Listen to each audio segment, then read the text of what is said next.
Hey, what's going on, guys? Paul here coming to you live today. Thanks for joining. I hope everybody's doing well as always. And what are we talking about today?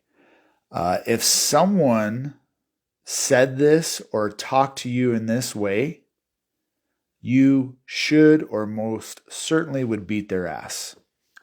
So, today, guys, what am I talking about? What I'm talking about is how you talk to yourself. Gentlemen, I understand. This was me. I used to speak to myself in such a negative manner, right?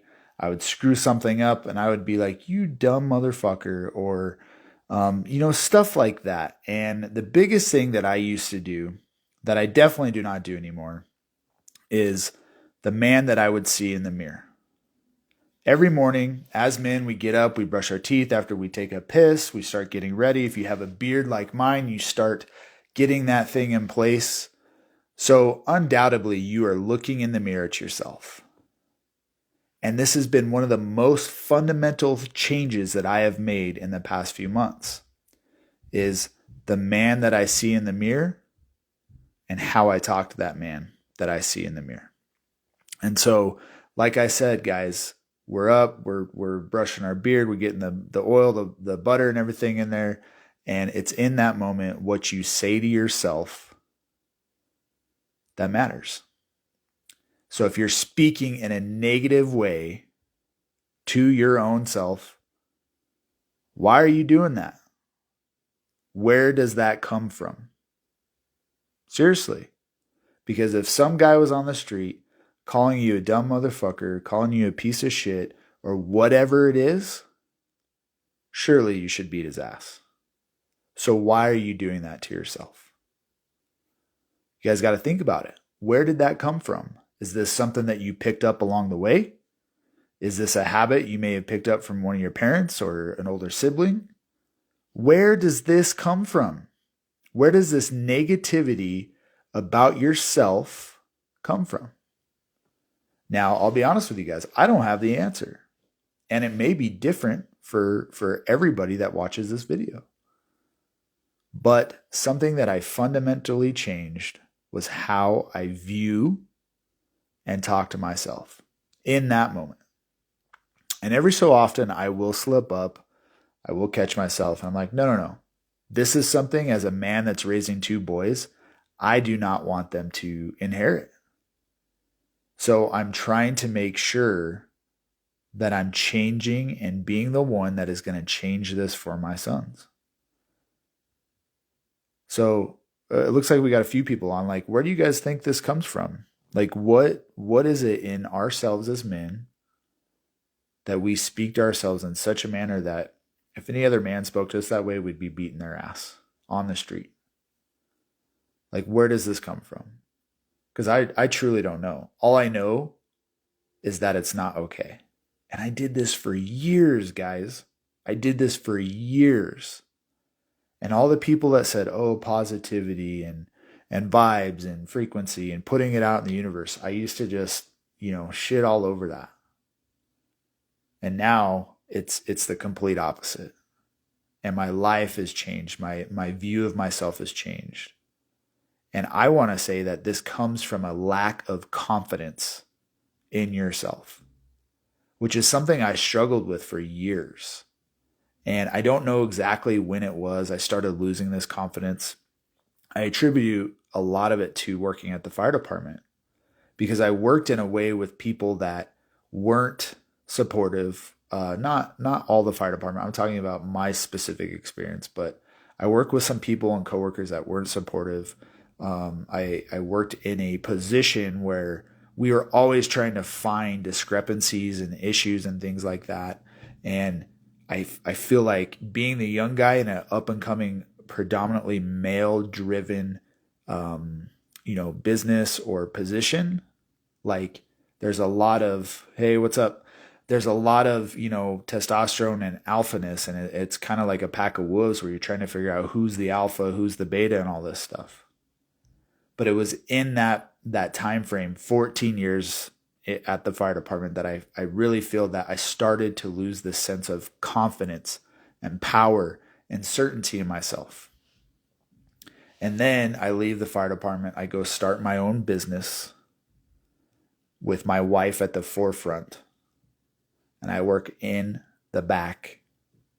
And I realized that that's when I really started to understand and recognize that my confidence in myself started to just go away.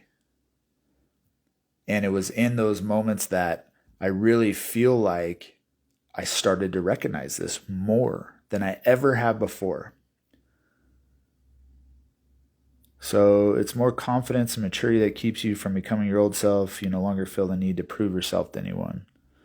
I'd have to think about that for a minute, because I'm proving myself, or proving the things that I do and who I am to myself every day. So I agree, you don't have to prove yourself to anyone, but I'd have to think on that more. But thank you for commenting, by you, Beard. So, but what I started to notice is when I stopped myself and I put a chink right in that reaction of me starting to go down this path, I started to look at myself different. I started looking at my life different. But it was also that I was not living in my purpose, living in my calling that I felt inside. And it was, a lot of people will say, I found my purpose. It's like, I'm starting to believe that a man's purpose in life is something that you create, not something that you find. Because you have to understand, is it truly ever lost? Or was it always there and you just ignored it? Or did you create it?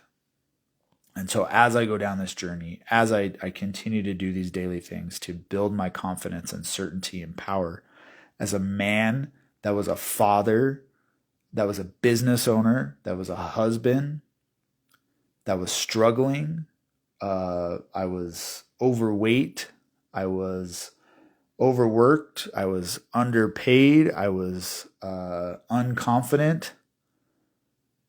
Yeah, I started to create a different reality of myself. And that's part of it. That's part of the growth. That's part of the expansion. So I'd have you guys consider for a minute, like, what is it in your life that you're saying to yourself that's speaking, this crap to you? Like, if you're talking to yourself as a man who said the same shit you're saying to yourself on the street would say, and you'd beat their ass, then you need to flip the script.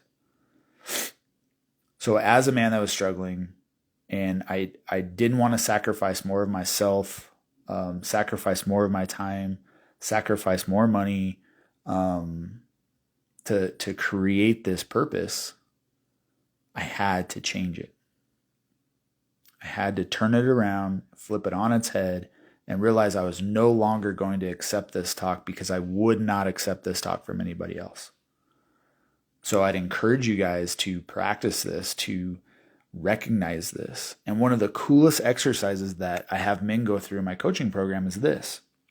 When you have a limiting belief, like, what's a limiting belief? Like, I could never, do X, and you enter X for you. Realize where that comes from. And part of realizing where that comes from is take a pen, take a piece of paper, write that limiting belief down, and start to dissect it. Because one thing you'll really notice is when you write that down is how stupid that statement sounds. Like, like if you're somebody that's overweight or whatever, or you as a kid, maybe you're called chubby or fat or something like that, like, and you've tacked that on to yourself and your life, like, write it down. Like, no, this never came from me. It came from somebody else. And now I've let that impact my life. I've accepted somebody else's perception and reality of who I am to dictate who I am. And a lot of the times it's from the outside. It's not from the inside. It's not coming from you. It's a limiting belief that you've adapted or adopted from someone else into your life. So this exercise is incredible. When you start writing these down, you realize, you know what, this is dumb. I don't believe this. or if you feel like you believe it, you go, why do I believe this? Is this version of myself true? Or is this another version that somebody else gave me? And the next part of this process is going, what is my desired version for this belief? And here's the cool thing, guys. This is what I do in my stack every day in my app on my phone after I meditate. This is the process that this app simply walks me through. Is this story true? Where did this story come from? What do you believe of this story? What do you want to believe of this story? Is believing this story going to get you what you want? That is inherently the stack that I walk through every day. And so it's that process of, like I said, if you don't have the app, you don't have access to it unless you're, going through a trainer, but you can use a pen and paper. And this is what we call walking the block in my program. So I'd really encourage you guys to figure this out for yourself, because once you can figure this out for yourself and walk the block on your own with the example that I just gave, things will start to pivot for you. And when that story keeps creeping back up, now you know that's not the desired version that you want to have of yourself. So then you can quickly pivot and go back to the desired story that you've created for yourself. So with that, guys, as always, thanks for popping on. This is Paul signing off. See you tomorrow.